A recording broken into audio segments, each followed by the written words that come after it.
Welcome back to a series so iconic, even Sting subscribed. In today's video mga kaunggoy, alrighty mga kaunggoy, bagong update kay Norman Gusgusin mga kaunggoy. Oo, alam nyo na yun, oo. It is time for Gatas time. Let's up those numbers! Update lang naman sa Francis Leo Marcos Norman Gusgusin saga mga kaunggoy. Actually, ayoko pag-usapan to eh. Pero, masarap pag-usapan to, hindi dahil gusto ko to, kundi ang sarap kumita ng pera mga kaunggoy. Imagine nyo yun, pag-uusapan mo lang tong tarantadong to, tapos kikita ka na ng pera mga kaunggoy. Ika nga ni Makagagoy, gatas, nagatas, nagatas, nagatas, nagatas, nagatas, nagatas mga kaunggoy. So, like a lot of YouTubers, gatasan na natin to. Now, naandito na tayo. Ika nga kay Nico David, sabi niya, we are in the AB era after bail, no mga kaunggoy. Nagets nyo naman yung point, no? AD after death, tapos ito AB after bail, mga kaunggoy. So, as you all know, kaka-bail lang ni Norman Gusgusin, mga kaunggoy, noong February 28. And I'm shooting this video Sunday, March 1, mga kaunggoy. So, halos 24 hours na siya na bail. And ang dami nagsasabi, nag-iba na daw yung demeanor niya. Nag-iba na po yung ano niya, yung the way he conducts himself. And actually considered na as March 2 ngayon, mga kaunggoy, kasi nga I'm recording this March 2, mga 12 AM na po, mga kaunggoy. So mamaya meron daw silang hearing ni Makagago, hindi ko alam kung saan man, pre-trial daw mga kaunggoy, no? So, ang daming post ni, ito atay na niya eh, no?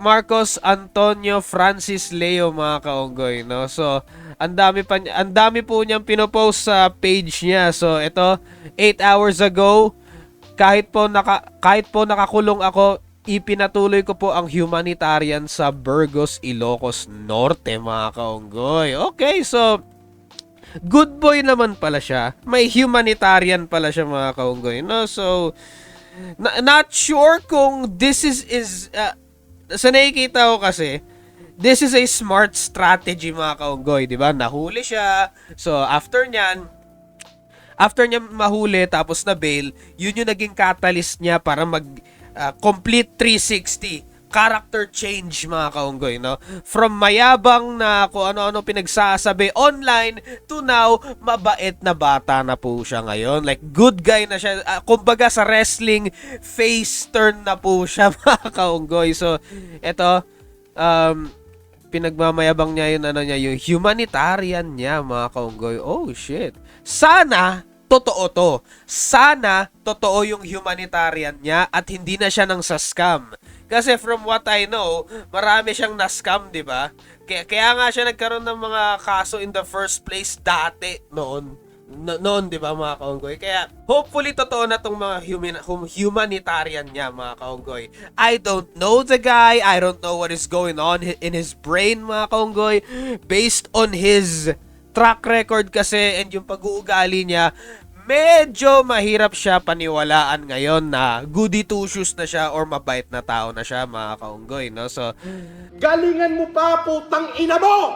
well, kung totoo man to, then good for him, no? He's actually doing good in the sa larangan ng mga tao, mga kaunggoy, no? Putang ina mo! Ito pinost niya, minura ang kalaban na kulong samantala ang mga senador at kongreso na magnanakaw ay malaya pa sa birds only in the Pinas.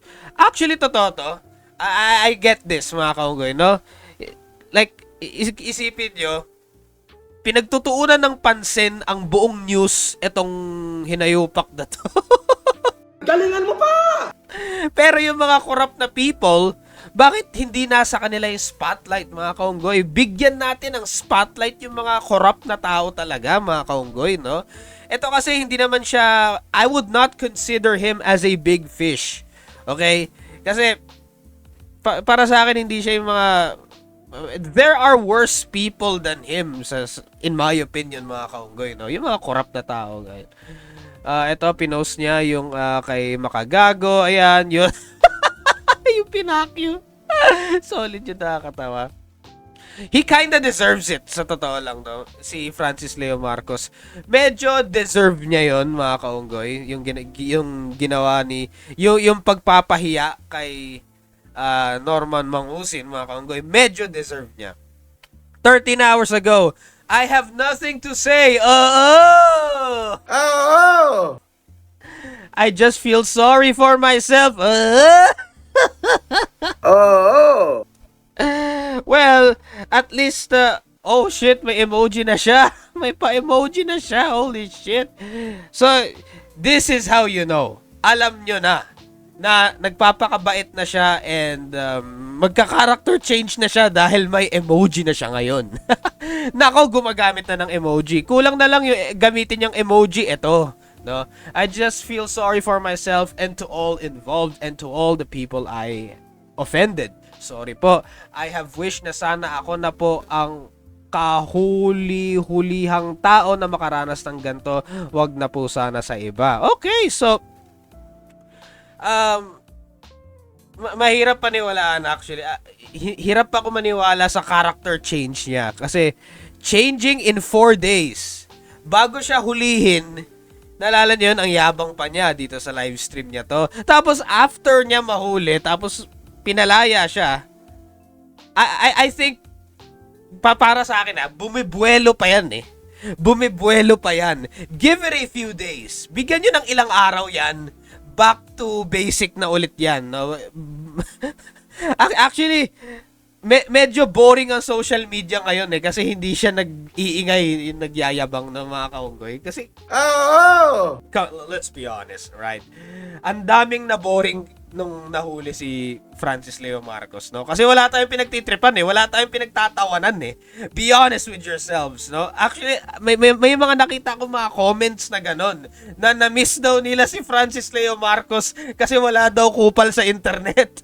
Nakaka-miss daw yung kakupalan niya sa internet, mga kaunggoy. And I kinda medyo gets ko yun kasi ako rin parang nako, wala na tayong gagatasan. Nako, wala na tayong pagtatawanan, mga kaunggoy. Oh my God, paano yan, mga kaunggoy? Good boy na siya, hindi na siya tulad dati. Oh, no. Oh, mga kaunggoy. Pero, he kinda deserves it, no? Sa lahat ng ginagawa niya at yung mga pinaggagawa niya noon, yung mga naloko na OFW, yung mga naloko na other people, yung mga binanggaan niyang mga tao, yung mga binastos niyang mga tao, he kinda deserves it, mga kaunggoy, no? He kinda deserves it, alright? Okay, so ito si Mark Jason Warnaculaewa, si Makagago. Kilala nyo na siya. Hindi ko na kailangan siya introduce sa inyo. Kilala nyo na siya. Makagago, ayan. Magandang araw mga kahombre ko, kamusta? Maraming messages ako natanggap sa mga OFWs at mga tao na agrabyado ng tao na ito. Ang nadismaya sa pagkalaya ni Norman. Okay, so meron din, ayun, so I understand their plea. And ayun nga, sinabi ko naman sa inyo mga kabail yan. Oo nga eh, makaka-bail talaga si Norman Gusgusin, no? Makaka-bail talaga siya kasi trilyonaryo yan eh. Unlimited funds siya eh. Trilyonaryo nga yan si FLM, no? So malamang sa malamang, kayang-kaya niya talaga i-bail yung 100,000 pesos na bail, mga kaunggoy. Barya lang sa kanya ang 100,000 pesos na bail, no? Kasi nga, trilyonaryo nga siya, di ba? Sabi niya, trilyonaryo ng Pinas po si FLM. Oo. Marami siyang koneksyon. Oo. Marami na kaming tutulong sa inyo. Maraming ahensya ng gobyerno ang ating nahingan ng tulong na pagbugsan kayo ng pinto. Mahalaga nakita nyo lahat ng due process. Matagal nag-work. Inaabot din tayo ng 4 months. Ang laban na ito ay tutuloy natin ng all out. Yung mga nakiki-eksena at epal ngayon lang yan. Pag humupa na ulit, tanging tayo na lang ulit ang matitira, okay? At doon siya babalik, lahat ng yan ay palabas lang. Be mindful, hindi ko titigilan ang pag-spread ng awareness, pero sana makaabot din to sa mga taong bago pa lang sa issue na ito. Actually, nung yung simula pa lang ng issue nila FLM at ni Makagago, mga kaunggoy, hindi ko masyado pinapansin eh. Parang okay, like bagong awareness video ni Makagago. Okay, like I'ma just ignore that, alright? Kasi parang ayun nga, awareness video, I got no time for that shit. And who the fuck is Francis Leo Marcos? I don't know the guy. I really don't give a fuck. Hanggat sa nakaabot na rin sa radar ko, nag-trending na siya ng sobra-sobra. Kaya, ayun nga, nakaabot na sa akin. So, okay, like, nakaabot na kay Pacquiao. That's when you know he completely fucked up nung nakaabot na kay Pacquiao, mga kaunggoy. So, that's where I found out na, okay, maganda na siyang, okay na tong gatasan, mga kaunggoy. And I was right. Okay, gatasan ngayon, mga kaunggoy, kasi daming kita ngayon eh, no? So, pag-usapan lang natin to, si FLM, gawin ng topic, lagay lang siya sa thumbnail, lagay lang siya sa title, okay na. Okay, Commissioner Ralph Calinisan, mga kaunggoy. Oh my God, ito po ang kanyang response sa bagong video ni Norman Mangusin 13 hours ago sa kanyang Facebook page, Commissioner Ralph Calinisan, mga kaunggoy, no? So ito po yung sabi niya, no? Sa tingin ko naman napanood nyo na lahat yung paawa video ni Norman Mangusin, no? Yun nagsasabi siya, yung nakita natin na kalbo siya, tapos yung parang umiiyak siya, and yung AB, no? After bail, mga kaunggoy. On Mangusin's latest video, if he thinks that this is just about unjust fixation, then he is gravely mistaken. This is the fight of the common Filipino, the OFWs, na nawalan ng pera dahil sa panloloko. He weaponized his clout for the wrong purposes. This is also the fight of government institutions that were publicly maligned by a clout chaser. We don't need his forgiveness. We are just doing our sworn duty. What we need is accountability. We need genuine remorse and full indemnification for all his victims. Identify them all and apologize to them directly in public, mga kaunggoy. Now, ito yung response ni Commissioner Ralph Calinisan, mga kaunggoy. So, for the vibe that I'm getting here is, I'm not sure na the vibe that I'm getting here is, yeah, he's not buying it at all. He's not buying Norman Mangusin's BS. Kahit ako no? I was willing to give him si Norman Mangusin. I was willing to give him a chance na, okay, baka ata nagbago siya. Pero I got a gut feeling na parang ang hirap naman pagkatiwalaan ito ni FLM, mga kaunggoy. Parang ang hirap maniwala na bago na talaga siya or nag-face turn na talaga siya, mga kaunggoy. So, actually, mag-aantay pa tayo ng mga updates dito, mga kaunggoy, before we end this video. So, kung ano man yung sasabihin ko sa susunod na dito sa video na to, kung ano man yung next na sasabihin ko, ni-record ko na yan the day after or maybe March 3, March 2 ko na ni-record, mga kaunggoy. I don't know, kasi nag-aantay lang din ako ng mga updates, alright? So, kita-kits. So, yun, mga kaunggoy, oo. So, update po. Actually, wala masyadong update sa buong Norman Mangusin at Makagago. So, inintay ko pa to. Inintay ko pa talaga the next day, mga kaunggoy. Kasi ang pagkakaalam ko, merong silang parang pre-trial or kung ano man ang tawag nila.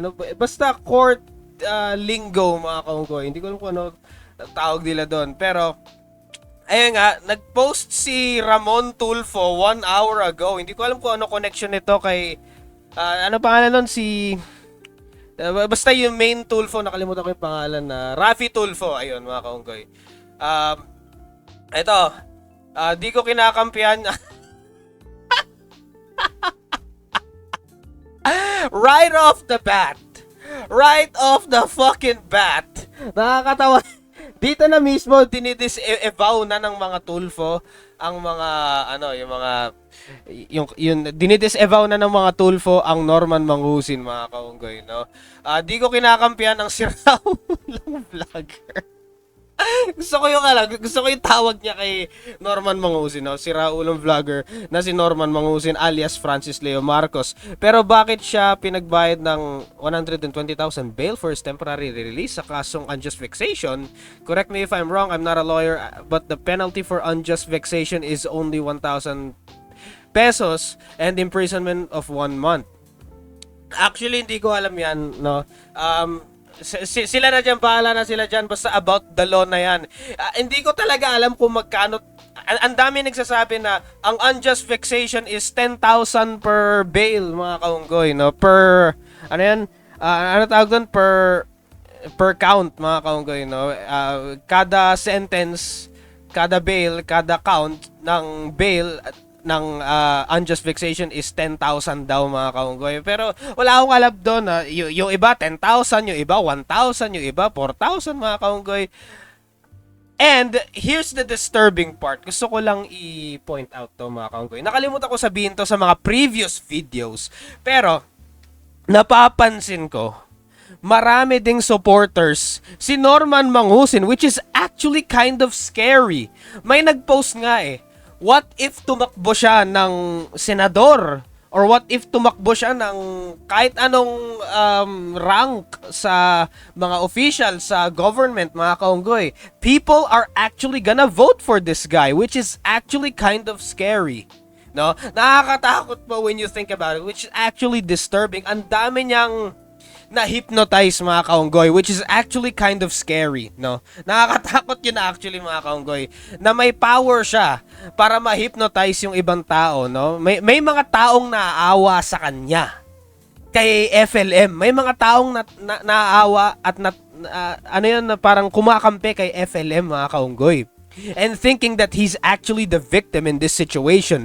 Pero here's the thing, mga kaunggoy, I would like to point you to Makagago's recent 2 videos, yung recent videos niya about kay Norman Mangusin, mga kaunggoy. He's gonna explain there thoroughly kung bakit hindi nyo siya dapat kaawaan at wag kayo dapat maniwala agad kay FLM, mga kaunggoy. Kasi nga, may track record talaga to si FLM. May track record talaga tong tao na to, mga kaunggoy. So, you have to be careful. You have to do your research, mga kaunggoy, before saying that FLM is the victim here, mga kaunggoy.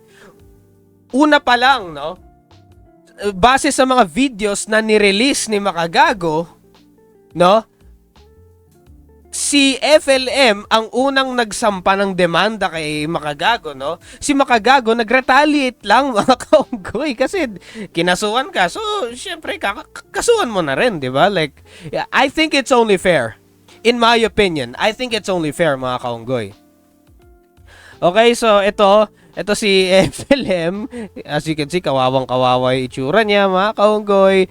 Tapos ito, hindi ko alam tong nagsa-circulate na picture online. Ito yun, no? Ito yun, di ba? Like, hindi ko alam kung ano to.